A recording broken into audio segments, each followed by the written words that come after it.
用大家经常会逛的品牌，例如 Zara， 我们看到它推出了短版皮外套。 COS 的短版西装外套及衬衫式上衣，以及 H&M 今年秋冬流行的麂皮飞行员外套，也都跟上短款单品的流行趋势。在搜寻男生的秋冬时尚趋势时，朴素、职场风、极简等关键字不断的出现。这些概念不仅延续了之前流行的 Old Money 风格，与现在的 Grandpa Core 以及极简风格相互交织。他们都强调了一个共同的原则：经典而且实穿。那么，为什么在时尚界中，经典和实穿会变得如此重要呢？根据一些报道，目前许多耳熟能详的高端品牌，例如宝格丽和利丰集团，正面临着销售量下滑的挑战。第二季度的财报显示，这些品牌在亚洲地区的营业利润同比暴跌了40%。大家都知道，品牌设计师们和管理阶层在面对新一季作品时，可能会有不同的想法。这样的数据无疑让管理阶层的紧张感骤升，需要刺激消费者购买。所以，只是消极的推出实穿配件，也要强调领带带出职场感主题，就这样而已吗？在 Sylvia 的深层解剖，这是一种高端品牌自我强化的策略做法。影片中再跟大家详细说明这个大环境的状态如何带出新一季的趋势。我会用5项概念，也可以说是单品选择方向来跟大家一起讨论。在开始前，如果你喜欢流行趋势分析、电影巨幅的深度解析，欢迎按下免费的赞还有订阅，都是提供我持续创作的重要动力哦。现在的消费者越来越重视生活品质与便利性，这使得时尚的定义也随之改变。从秀场上所展示的趋势可以看得出来，越来越多的设计师选择了推出休闲正装以及极简单品。这些设计不仅能够在不同场合中灵活运用，还能凸显出穿着者他的个性和品味。在现在这个快节奏的时代，消费者希望通过简单而高品质的服装展现出自我风格，同时也能在日常生活中感受到舒适和自在。今年男生秋冬的时尚趋势正是针对这样子的设计哲学推崇。这个风潮不仅呼应了消费者的需求，也反映了高端品牌市场挑战下的应对策略。简约而不简单的设计将会成为引领潮流的关键所在。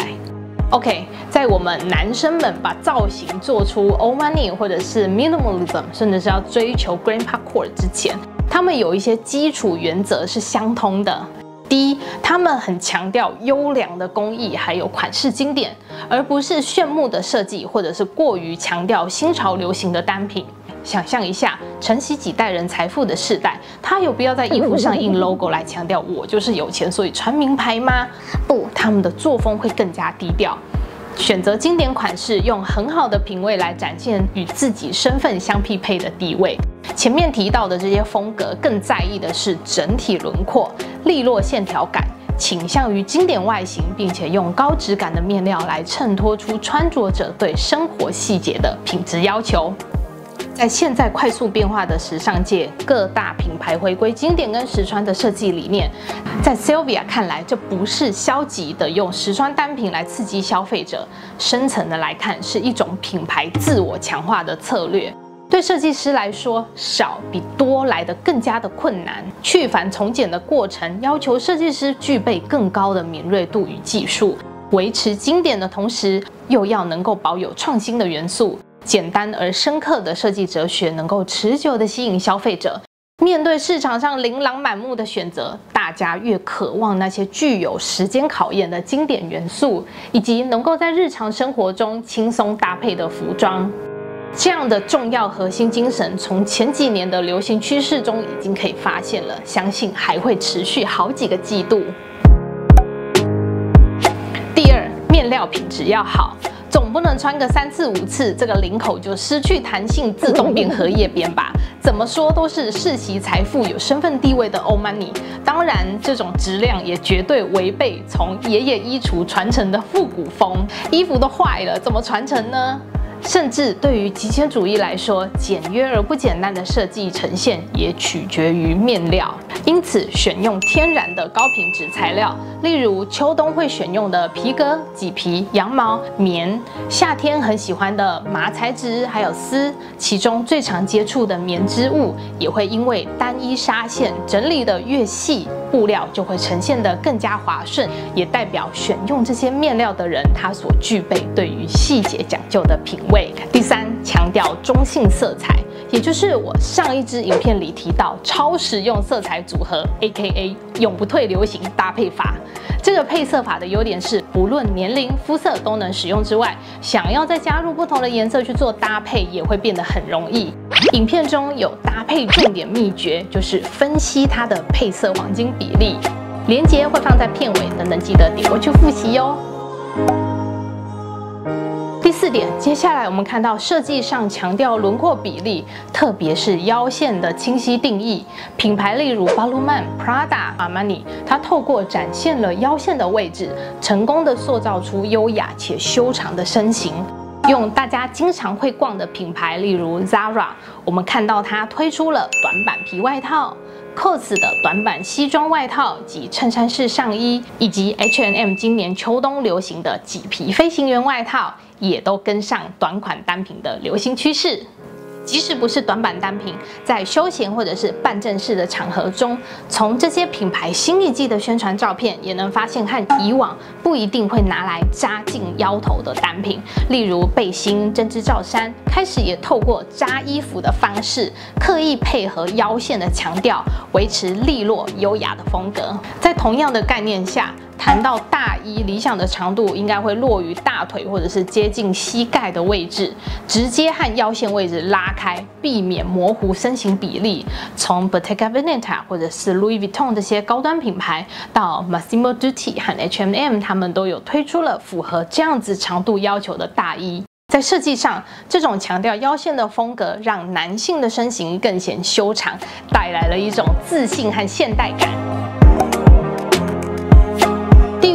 聊完上半身的品相，现在来看裤子。从窄版裤型、裤管可以塞进靴子的这种街头感，逐渐转向略为宽版的裤型。当然，宽裤比例增加很多，不过对于搭配比较没把握的上班穿着，建议选直筒型的就可以了。重点在裤子外观，从大腿这边就可以顺下来。日常上班想要营造 smart casual 的感觉，不管是面料、西装、卡其或是牛仔都可以。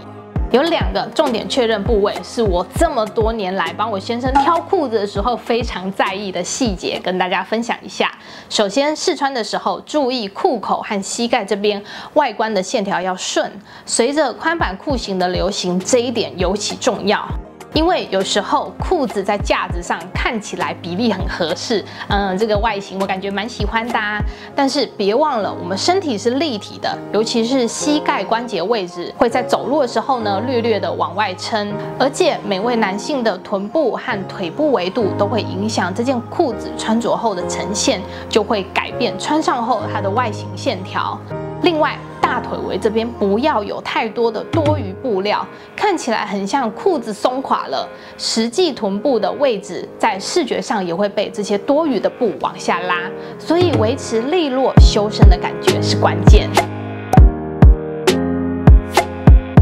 特别值得跟大家分享一个 Sylvia 观察的重点：今年流行的短版上衣和宽版裤应该视为一个整体，而不是独立的2个元素。今年的短版上衣强调扎衣服的做法，同时更是为了和宽版型裤流行的相呼应。我们用 Muji 的照片来看，宽版裤往往使下半身显得较重，因此需要搭配短版的上衣或者是扎衣服来凸显出正常的腰线位置，从而达到平衡视觉比例的效果。对比同样是 Muji 在搭配窄版裤的，它的上衣长度明显可以看得出来是不一样的。所以对于男生们来说，这一些细节的把握能显著提升整体造型的好感度，成为穿搭的关键秘诀。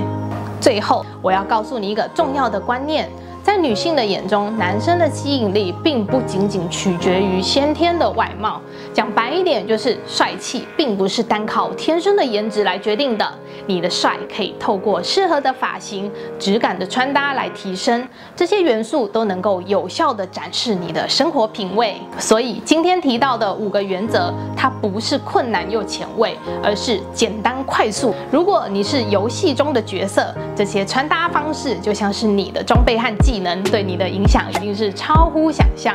面对工作上的重要会议与心仪对象的第一次见面，都是不同的关卡。掌握好今天的入门攻略，你就可以持续的完成冒险。